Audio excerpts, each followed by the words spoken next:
There are two tragic stories here, and they are not for the faint of heart. They're structured by this key line that gets repeated 4 times at the close of the book. In those days, Israel had no king, and everyone did what was right in their own eyes. The final story of the book is even worse. It's a shocking tale of sexual abuse and violence, which all leads to Israel's first civil war. It's very disturbing. And that's the point. These stories are meant to serve as a warning. Israel's descent into self-destruction is the result of turning away from the God who loves them and saved them out of slavery in Egypt. And now Israel needs to be delivered again from themselves. The only glimmer of hope in this story is found in this repeated line in the last part of the book. It actually forms the last sentence of the story.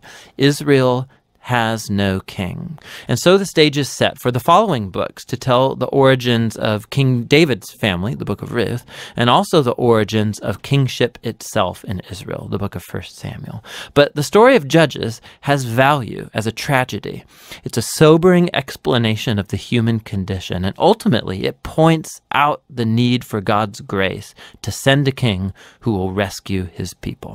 And that's the book of Judges. The Israelites come to Samuel and they say, hey, we want a king like all the other nations have. Go find one for us. And so Samuel, he's kind of ticked off and he goes to consult with God. And God says, yes, their motives are all wrong, but if a king is what they want, give them one. And so we're introduced to the figure of Saul. தாவீதை தேவனாகிய கர்த்தர் இஸ்ரவேலின் மேல் ராஜாவாக தெரிந்து கொண்டார் என்று சொல்லி நாம் அறிந்து கொள்கிறோம். அப்படியானால் தேவன் தெரிந்து கொள்ளுதல் யூதா கோத்திரத்திலே அது ராஜாதிபத்தியம் அவர்களிலே உண்டாக வேண்டும் என்ற தேவனுடைய வார்த்தையின்படி அது சம்பவித்தாலும் அதற்கு முன்பதாகவே தேவன் சவுல் என்ற ஒரு மனிதனை இஸ்ரவேலின் மேல் அவர் முதல் ராஜாவாக தெரிந்தெடுத்தார் என்று சொல்லி நாம் பார்க்க முடிகிறது. இதனுடைய காரணம் என்ன, இதனுடைய காரியம் என்ன என்ற காரியங்களை குறித்து நாம் இந்த நாளில் நாம் கற்றுக்கொள்ளப் போகிறோம். ஆண்டவர் ஆபிரகாமுக்கு வாக்குத்தத்தங்களையும் ஆசீர்வாதங்களையும் கொடுக்கும் பொழுது அதிலே ஒரு விசேஷமான ஒரு ஆசீர்வாதத்தை ஆண்டவர் கொடுக்கிறார். ஆதியாகமம் 17ஆம் அதிகாரம் 6ஆம் வசனம், உன்னை மிகவும் அதிகமாய் பலுக பண்ணி உன்னிலே ஜாதிகளை உண்டாக்குவேன், உன்னிடத்திலிருந்து ராஜாக்கள் தோன்றுவார்கள். இந்த வார்த்தை ஆபிரகாமோடு கூட ஆண்டவர் செய்த உடன்படிக்கையிலே இருந்த ஒரு வாக்குத்தத்தத்தின் ஆசீர்வாதமாக இருக்கிறது என்று சொல்லி அந்த அதிகாரத்தினுடைய முதல் பகுதியை நாம் படிக்கும் பொழுது நாம் தெரிந்து கொள்ள முடியும். பின்னாட்களிலே ஆண்டவர் மோசேயின் மூலமாக அவர் கட்டளைகளை கொடுத்த பொழுது உபாகமம் 17ஆம் அதிகாரம் 14ஆம் வசனத்திலிருந்து 20ஆம் வசனம் வரைக்கும் நாம் பார்ப்போம் என்றால் அங்கேயும் இஸ்ரவேல் மக்கள் தங்களுக்கு ராஜா வேண்டும் என்று அவர்கள் கேட்பார்கள் என்றால் அங்கே ஒரு ராஜா அவன் எப்படிப்பட்டவனாக இருக்க வேண்டும், அவன் எங்கே இருந்து வர வேண்டும், எப்படிப்பட்ட குணாதிசயங்கள் உள்ளவனாக இருக்க வேண்டும், எப்படி வேதத்தை தியானிக்க வேண்டும் என்ற காரியங்களை குறித்தெல்லாம் அவர்களுக்கு ஆண்டவர் விசேஷமான கட்டளையை ஆண்டவர் கொடுத்ததை பார்க்கிறோம். தேவனுடைய தீர்மானத்திலே ஆண்டவர் தன்னுடைய இருதயத்திலே இஸ்ரவேல் மக்களுக்கு ராஜாவாக தன் மனதிலே வைத்திருந்தது யார் என்று நாம் பார்ப்போம் என்றால் அது தாவீது என்று சொல்லி நாம் தெளிவாக அதை தீர்க்கமாக நாம் புரிந்து கொள்ள வேண்டும். அப்படியானால் ஒரு டெம்பரரி அரேஞ்ச்மெண்டாக தேவனாகிய கர்த்தர் சவுலையும் அவனுடைய குமாரனாய் இருந்த இஸ்போஷேத்தையும் அங்கே ஏறத்தாழ 47.5 ஆண்டுகள் அங்கே இஸ்ரவேல் மக்கள் மேலே அவர்கள் 2 பேருமே ராஜாக்களாக இருப்பதற்கு ஆண்டவர் சில காரியங்களை அவர் செய்தார் என்று நாம் பார்க்கிறோம். இதனுடைய பின்னணியம் என்ன என்று நாம் பார்க்கும் பொழுது அது நியாயாதிபதிகளுடைய புஸ்தகம் 19ஆம் அதிகாரத்திலிருந்து 21ஆம் அதிகாரம் வரைக்கும் இருக்கிற இந்த 3 அதிகாரங்களில் அது கொடுக்கப்பட்டிருக்கிறது. இஸ்ரவேலிலே ராஜாக்கள் இல்லாத நாட்களிலே அங்கே யூதாவிலே இருந்த ஒரு பெத்லெஹேமை சேர்ந்த ஒரு ஸ்திரீயை தனக்கு மறுமனையாட்டியாக வைத்திருந்த ஒரு லேவியன் ஒருவன் ஒரு நாளிலே தன்னுடைய பிரயாணமாக தன்னுடைய மனைவி தன்னிடத்தில் கோபித்துக் கொண்டு சென்று விட்டபடினாலே அவளை அழைத்து கொண்டு சில நாட்கள் தன்னுடைய மாமனாருடைய வீட்டிலே அவன் இருந்தவனாக மீண்டுமாக தன்னுடைய ஊருக்கு திரும்பத்தக்கதாக அவன் டிராவல் பண்ணி வருகிற ஒரு பகுதியை இந்த 19ஆம் அதிகாரத்துல நாம் வாசிக்க ஆரம்பிக்கிறோம். அப்படி அவன் டிராவல் பண்ணி வரும் பொழுது மிகவும் பொழுது சாய்ந்து போனபடினாலும் மிகவும் இருட்டான ஒரு சூழ்நிலை வந்தபடினாலும் அங்கே எபூசி பட்டணத்திற்கு அவர்கள் போகாமல் அங்கே பக்கத்திலே இருந்த கிபியா என்ற ஒரு ஊருக்கு அவர்கள் தங்கலாம் என்று சொல்லி அவர்கள் இந்த பெண்ணையும் அவர்கள் அழைத்து கொண்டு இந்த மனிதன் அங்கே கடந்து வருகிறான், இந்த லேவியன் அங்கே கடந்து வருகிறான் என்று நாம் பார்க்கிறோம். இந்த ஊருக்குள்ளே அவர்கள் வரும் பொழுது வயலிலே தன்னுடைய தன்னுடைய வேலையை முடித்து விட்டு அங்கே திரும்பி கொண்டிருந்த ஒரு வயதான ஒரு மனிதன், நீர் என்னுடைய வீட்டிலே வந்து கண்டிப்பாக தங்க வேண்டும் என்று சொல்லி அவரை தன்னுடைய வீட்டிலே ஏற்றுக்கொண்டு நன்றாக அவர்களுக்கு உணவு சமைத்து கொடுத்து மிகவும் மன மகிழ்ச்சியாக அவர்கள் இருக்கிற வேளையிலே அந்த கிபியா ஊரை சேர்ந்த சில பேலியாளின் மக்கள் அவர்கள் வீட்டை சூழ்ந்து கொண்டு இந்த மனிதனை தங்களிடத்துல வெளியே விட வேண்டும் என்று பல காரியங்களை உபாயங்களை அவர்கள் செய்தார்கள் என்று அந்த அதிகாரத்தினுடைய வசனங்கள் சொல்லுகிறது. இந்த காரியங்களின் மத்தியிலே இந்த லேவியன் செய்த காரியம் என்ன என்று நாம் பார்க்கும் பொழுது, தன்னுடைய மறுமனையாட்டியை அவன் வெளியே கொண்டு போய் அந்த மகளை அவன் வெளியே விடுகிற ஒரு காரியத்தை நாம் பார்க்கிறோம். அப்பொழுது இந்த பேலியாளின் மக்கள் அந்த பெண்ணை மிகவும் அவமானப்படுத்தி அவர்கள் அதிகாலையிலே அந்த பெண்ணை அவர்கள் கொலை செய்து போட்டார்கள் என்று சொல்லி இந்த அதிகாரத்தினுடைய பின்பகுதிகள் நமக்கு சொல்லுகிறதை பார்க்கிறோம். இந்த காரியத்தை அறிந்த உடனே இந்த லேவியன் மிகுந்த கோபம் உண்டவனாக தன்னுடைய மனைவியினுடைய சரீரத்தை எடுத்துக்கொண்டு வந்து அதை 12 துண்டுகளாக அவன் அதை வெட்டி ஒவ்வொரு கோத்திரங்களில் இருக்கிற ஒவ்வொரு மூப்பர்களுக்கு மத்தியிலே அவன் அங்கே அனுப்பினான் என்று சொல்லி, எனக்கு இப்படிப்பட்ட ஒரு கொடுமையான ஒரு காரியம் சம்பவித்தது, ஆகவே நீங்கள் எல்லாரும் மிஸ்பா என்ற இடத்திலே கூடிக்கொண்டு வந்து இதை குறித்து என்ன செய்வது என்று நீங்கள் தீர்மானிக்க வேண்டும் என்று அவன் தகவல் சொல்லி அனுப்பின பொழுது எல்லா கோத்திரங்களிலும் இருக்கிற மூப்பர்கள் இந்த மிஸ்பாவிலே வந்து அவர்கள் கூடுகிறார்கள். அவர்கள் கூடும் பொழுது இந்த கிபியாவில் இருக்கிற இந்த பேலியாளின் மக்கள் தவறு செய்த மனிதர்களை வெளியே கொண்டு வந்து விடுங்கள், நாங்கள் அவர்களை தண்டிக்க வேண்டும் என்று கேட்ட பொழுது கிபியா ஊரார் அதற்கு மறுப்பு தெரிவிக்கிற ஒரு காரியம் வந்தபடியினாலே அங்கே ஒரு யுத்தம் மூலத்தக்க ஒரு சூழ்நிலை அங்கே உண்டாகிறது. இஸ்ரவேலிலுடைய 11 கோத்திரங்கள் ஒரு பகுதியிலும் அங்கே பென்யமீன் கோத்திரத்தை சேர்ந்தவர்கள் இன்னொரு பகுதியிலுமாக இங்கே ஒரு பெரிய போர் உண்டாகிற ஒரு சூழ்நிலை வந்த பொழுது அங்கே போரும் சம்பவிக்கிறது என்று சொல்லி நாம் பார்க்கிறோம்.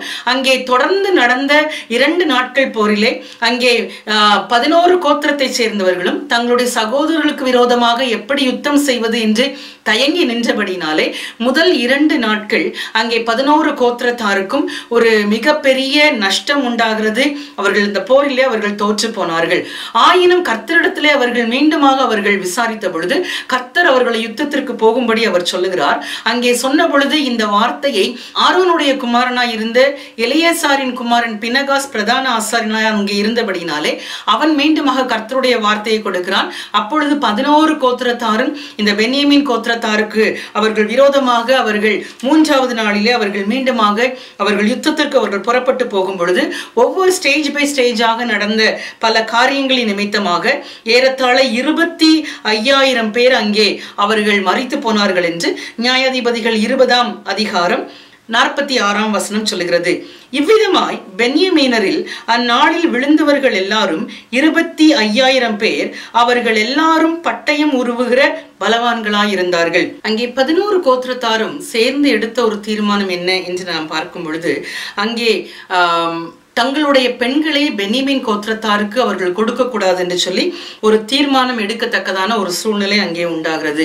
நியாயாதிபதிகள் 21ஆம் அதிகாரம் 6ஆம் வசனம், இஸ்ரவேல் புத்திரர் தங்கள் சகோதரராகிய பென்யமீனரை நினைத்து மனஸ்தாபப்பட்டு இன்று இஸ்ரவேலில் ஒரு கோத்திரம் அறுப்புண்டு போயிற்றே என்று சொல்லி அவர்கள் ஒரு வேதனையான வார்த்தை அவர்கள் சொல்லுகிறதை பார்க்கிறோம்.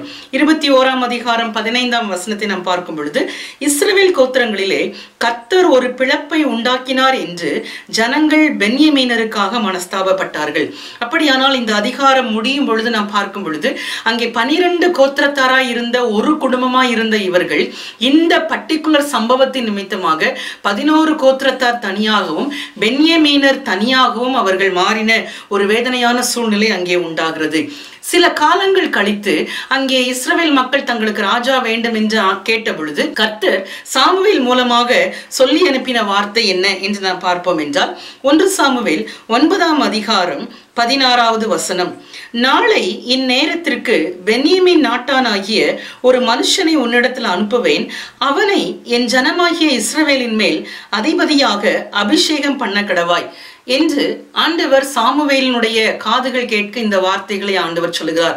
இப்படி வந்து சேர்ந்த அந்த மனிதன் யார் என்று நாம் பார்ப்போம் என்றால் எந்த ஊரிலே இந்த பிரச்சனை நடந்ததோ அதே கிபியா ஊரை சேர்ந்த பென்யமீனினுடைய எல்லைகளுக்குள்ளாக இருந்த இந்த பகுதியிலே இருந்த இந்த சவுல் என்று சொல்லி நாம் பார்க்கிறோம். அப்படியானால் இங்கே இருந்து அந்த சவுலை தேவன் தெரிந்தெடுத்ததனுடைய நோக்கம் இந்த 2 கோத்திரத்தாரையும் 2 பிரிவுகளாக பிரிந்திருந்த 12 கோத்திரத்தாரையும் மீண்டுமாக ஒன்றிணைக்கத்தக்கதாக தேவனாகிய கர்த்தர் இந்த சவுலை, எந்த ஊரிலே பிரச்சனை நடந்ததோ அதே கிபியா ஊரை சேர்ந்த சவுலை தேவனாகிய கர்த்தர் தெரிந்து கொண்டு அங்கே முழு இஸ்ரவேலும் மீண்டுமாக 12 கோத்திரத்தாரும் ஒன்றிணையத்தக்கதாக அவர் ஒரு மகிமையான காரியத்தை செய்தார் என்று பார்க்கிறோம். அது ஒரு டெம்பரரி அரேஞ்ச்மெண்டாக அது இருந்தது. இந்த சவுலை கொண்டு ஆண்டவர் பின்னாட்கள் எழும்ப போகிற ராஜாவாயிருந்த அந்த தாவீதை தேவன் அழகாக புடமிட்டு கொண்டு வந்தார் என்று நாம் பார்க்கிறோம். அப்படியானால் நம்முடைய தேவனாகிய கர்த்தர்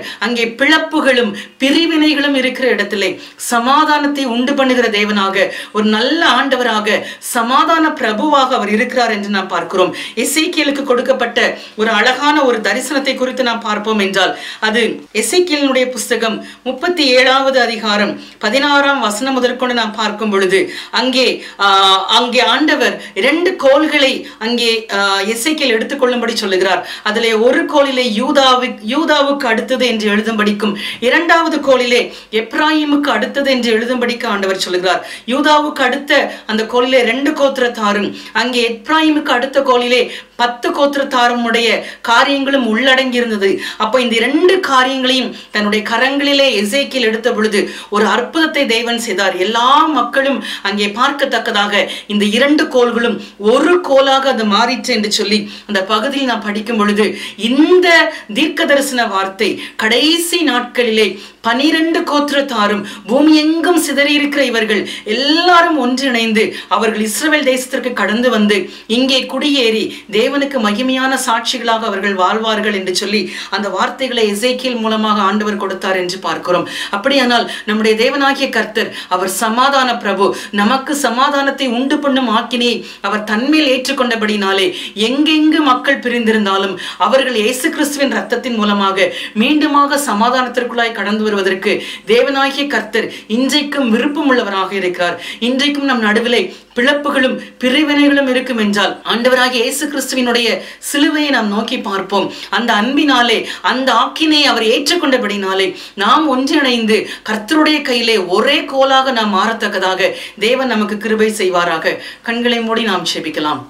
எங்களை நேசிக்கிற நல்ல ஆண்டவரே, எப்பேற்பட்ட ஒரு கடினமான ஒரு சூழ்நிலையும் உம்முடைய ராஜ்யத்தின் நன்மைக்கென்று நீர் மாற்றுகிறவராய் இருக்கிறபடினால் நாங்கள் நன்றி செலுத்துகிறோம். கர்த்தாவே, பிளவுபட்டு போன இந்த 12 குடும்பத்தாரையும் மீண்டுமாக ஒன்றிணைக்கத்தக்கதாக அப்பா, பிளவு உண்டாவதற்கு காரணமான இடத்திலிருந்தே ஒரு மனிதனை எடுத்து ராஜாவாக அபிஷேகம் பண்ணி மீண்டுமாக 12 கோத்திரத்தாரையும் ஒன்றிணைத்த எங்கள் தேவனை, எங்கள் மத்தியிலும் இந்த நாட்களில் இருக்கிற எல்லா பிரிவினைகள் மேலும் உம்முடைய சமாதானத்தின் கரத்தினை வெளிப்படுத்துவீராக.